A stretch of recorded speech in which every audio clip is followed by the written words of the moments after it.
Zero size కుల్లా stitching అండి.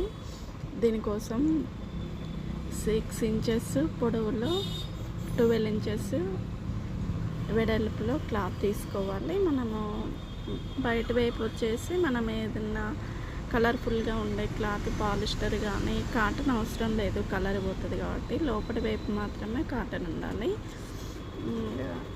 అలా తీసుకొని లోపల పక్క మనము కాటన్ క్లాత్ వేయాలండి. లైనింగ్ తీసుకొని ఈ కుర్చీకి మాత్రం 20 నుండి 25-30 మధ్యలో 4 ఇంచెస్ వెడల్పులో క్లాత్ తీసుకోవాలి. కుర్చీ మన ఇష్టం, ఎంత దగ్గరికైనా పెట్టుకోవచ్చు, దూరమైనా పెట్టుకోవచ్చు.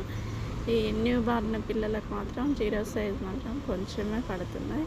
కొద్దిమంది పిల్లల తల అయితే చాలా చిన్నగా ఉంటుంది, అందుకే ఈ సైజ్ స్టార్టింగ్ 12/6 ఇంచెస్ అండి. అది కుల్లా సైజు. ఇక మనము నెలలు పెరుగు పిల్లలకి మనం క్లాత్ పెంచుకుంటూ వెళ్ళొచ్చు. మనము థ్రెడ్స్ ఉంటాయి కదండి కట్టడానికి, అవి మాత్రం చాలా చిన్నగా పెట్టాలి, పెద్ద సైజు అస్సలు పెట్టొద్దు.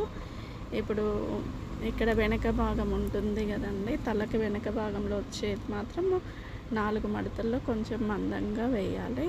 కుర్చీది, నాడులది, వెనక పట్టి ఈ 3 ఒకే కలర్ ఉండాలి.